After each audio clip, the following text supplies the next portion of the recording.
Hello everyone. So today let me give you 10 tips. I might give you 12, but basically these tips to help you get a sponsored job in the UK.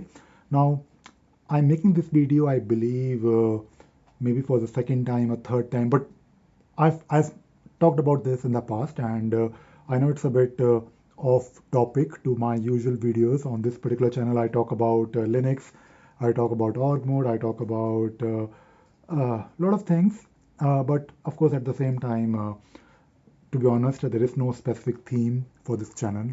I basically try to share as much as I can.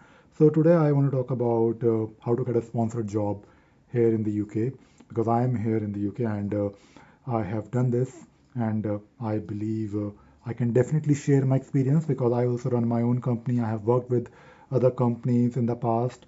When I came to the UK, I was also on a sponsored visa. So I can definitely give you some pointers and I can also help you avoid some mistakes.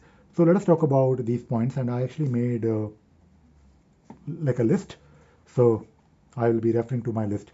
So the first thing is that the first step is that you should apply directly to the companies. Now, I was in touch with someone recently, and that person told me that he is talking to an agency. So I don't really think that is necessary. You can directly apply to these companies. Don't really wait for an agency. If you, let us say, find a job opening in a UK based company, just apply it. Usually, most of these companies, uh, if they offer sponsored job or if they offer sponsorship visa, they will mention it. But don't hesitate. You should definitely apply. You never really know. So apply directly. Don't really pay anyone uh, for doing this for you. And that is my point number two. Tip number two is you don't really need to pay anyone, to be honest. If someone is asking you, most likely they are not most likely, they are definitely uh, fraud. So don't pay anyone for these things because if a company here in the UK is offering you a job and you know it's a genuine company, you know you have done some research or maybe you know a bit more about them. Uh, and by the way, you can always go to the UK government website and you can search about any company. You can check their past balance sheets, so you will get an idea about whether the company is genuine or not. And based on that, you can definitely just apply. And people ask me this question that do we need to create like a special UK format or UK resume? So there is no standard UK resume or CV. I mean, just use your common sense and just use simple English and try to make your resume, which is not very lengthy. And I think 2 pages is probably ideal. I know it can be a bit more than 2 pages, but try to keep it short. Try to keep it very concise. Avoid any not avoid, but don't do any grammatical mistakes, and use your common sense. So make your resume yourself. Again, you don't have to pay anyone for building a resume, right? It's really strange thing to do. If you can't really build your own resume, then I think you should probably reconsider about what you're doing. So you should definitely learn and try and and basically focus on building your own resume yourself. Now, tip number four is uh, apart from applying directly to these companies, you should also register yourself on popular UK-based job portals. I can give you some examples like Indeed or Hired, but LinkedIn is definitely very popular. We all know about LinkedIn, and LinkedIn is actually a bit notorious these days, but it works. And you should have a resume, your profile on LinkedIn, and I will talk about keeping it active. But apart from applying directly, make sure you also have accounts there and you are subscribed to their alerts. And because most of these job portals will let you create some alerts and also search in Google, by the way. if you search on google.co.uk, you will get because it will Google will aggregate the jobs for you, and if you search for sponsorship jobs, it will hopefully give you a list. Maybe you can look at it every day. Now, tip number four, which is a bit extreme, but you can do that.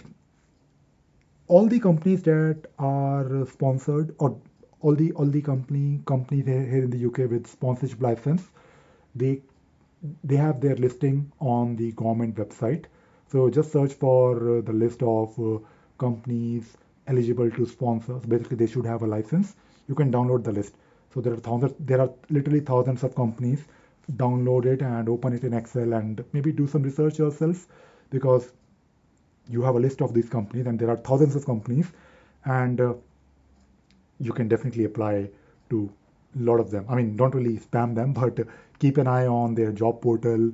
Maybe try to figure out. I mean, you don't have to like go through each and every company, but just keep this list with you. It will help you.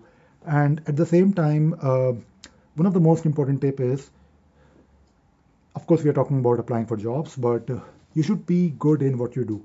In fact, you should be really, really, really, really good in what you do.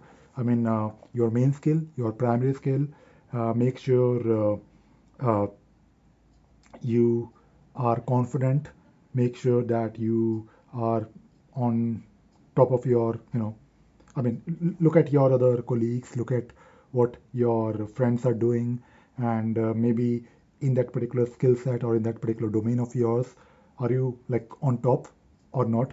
So this again is not very clear because there is no definition of how can you be really good in something. Maybe, I mean, I always say that don't worry too much about the certifications, but at the same time, if you think it helps, then get a certification. Why not? But at the same time, I think it is mostly your skill set that is the most important thing. And tip number seven is that, talking about, of course, skills and learnings, you should try to develop a niche for yourself. Uh, for example, if you are a Drupal developer, as a Drupal developer, you would develop websites, right? But or basically you will do some development, but maybe you can focus on let us say performance. So you are a Drupal developer, but your skill set, your or basically your niche is around optimizing Drupal. For me, it is definitely, apart from Drupal. Drupal is one of my skill because I am a Drupal developer. I used to be a Drupal developer, but I'm also, my main skill is Atlassian tools, Jira. I'm a Jira consultant, but you have to find your own niche. Um, Tip number eight is, apart from your main skill set, uh, your primary skill, you should also try to develop or be really good in at least two other skills. So don't be just good in one thing. And I mean, of course, that is important. Be really, really, really, really good in one thing, but find a couple of other skills, maybe related to what you do, or maybe not that related to what you do, and become good in those other skills, because it will give your potential employer one more reason to hire you. Straightforward. So imagine when you're applying to these jobs, you should try to eliminate or reduce the chances of getting rejected. So if you're good in one thing and really good in, like really really good in one thing, you have your own niche, but you're also good in a couple of other things, and you have experience as well, then I guess you have more chances of getting a job. Now, tip number nine is, this is again important, and everything is important here. So uh, you should probably focus on all of them. I think you should be active on social. For example, I talked about LinkedIn.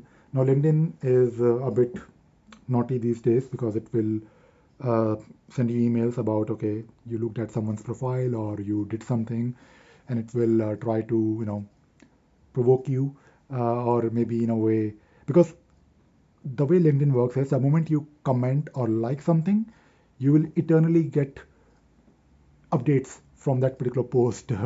And it is in a way a good thing, but it can be a bad thing. But you have to basically optimize your usage of LinkedIn. Make sure you're posting things on LinkedIn, you're liking things that are relevant to your domain. You have joined some groups and make videos on YouTube like me, because I make videos on YouTube apart from earning money from YouTube, which is a great thing, right? Uh, I also use my YouTube channel indirectly to promote what I do, my consultation services, because people know about what I have to offer.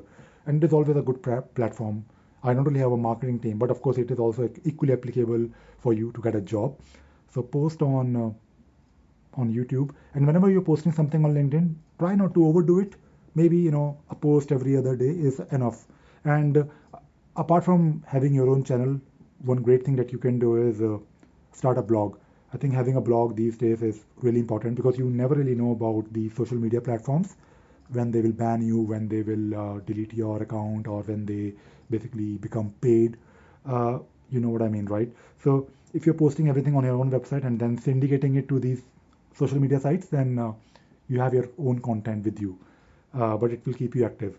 And something similar to this, my last tip is that this is especially for people who are in tech. Have your GitHub profile. Have a GitHub profile. Number one, keep posting something. Have some open source projects. At the same time, if you have, let us say, a Stack Overflow profile where you have been helping people, that would help tremendously. For example, you might be a community leader. Usually, we have communities, right? For example, there is a community for Atlassian where I'm a community leader, right? We get some benefits, but also it looks good on your resume that yes, you are a community leader, or maybe you are a Slack community leader, or maybe you are doing or organizing some events for, let us say, I don't know, uh, GitLab, for example. So if you are active on these, if you have these specific uh, community specific things that you have been doing written on your profile, then it will definitely help you.